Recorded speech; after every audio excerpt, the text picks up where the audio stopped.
Yo, what's up mga kaibigan? Nalina tayo magkwentuhan. So for the last decade ay sila LeBron James at Stephen Curry ang kinikilala bilang mukha ng NBA at hanggang ngayon ay sila pa rin nga mga kaibigan at wala pa din talaga nahanap ang NBA na pamalit dito. Makikita nga yan sa mga all-star votes at pati na din sa mga ratings ng mga games. Madami pa din nga talaga nakaabang sa mga games ng Warriors at Lakers kumpara sa mga teams na nasa tuktok ng standings tulad ng Celtics, Bucks, Nuggets o kung ano pa man yan.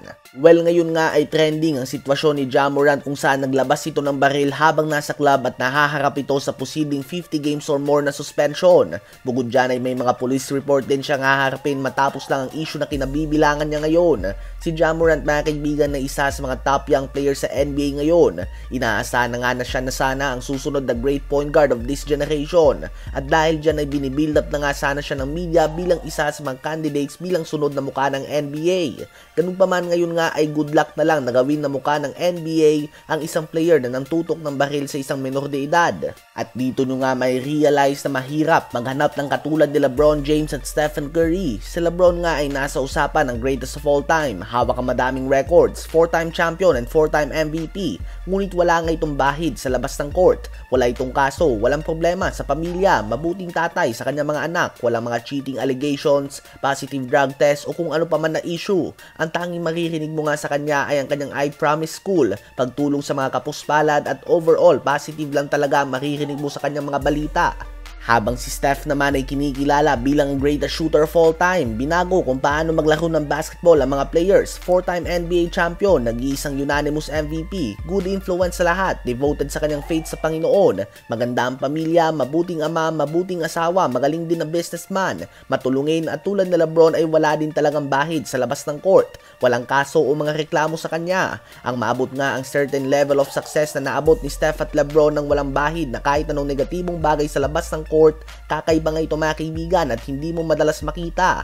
At ihalo mo pa ito sa kanilang performance sa loob ng court at karisma na meron sila sa mga fans, di natin tiyak kung may makita pa nga tayo na ganito.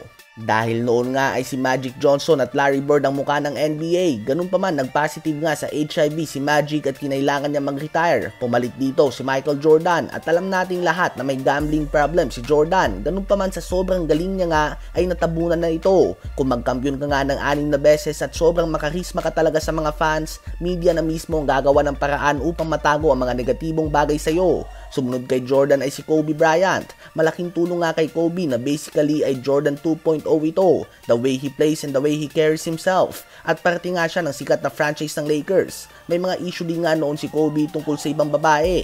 At sumunod na dito si LeBron at Steph at sila nga ay nasa last few years na ng kanilang career ngunit wala pa din pumapalit sa kanila bilang new face ng liga. Madaming nagsasabi na si Giannis ang susunod dito. Ganun pa man ay hindi nga siya pinapaboran ng media dahil hindi siya Amerikano. At ang resulta nga nito ay kulang siya sa karisma sa mga fans dahil hindi din ito nabibuild up. Si Morant ay may mga problema sa pulis at kaso na hinaharap. Si Zion ay laging injured at posibleng out na naman sa season. Si Booker ay mas madami pa nga ang kanyang haters kaysa fans. Si Doncic at Jokic ay European at hindi gaanong kinocover ng media. Si Tatum ay kulang din sa karisma sa mga fans. Ang tanong ay sino ba ang susunod na magiging mukha ng NBA pagtapos na si LeBron at Steph?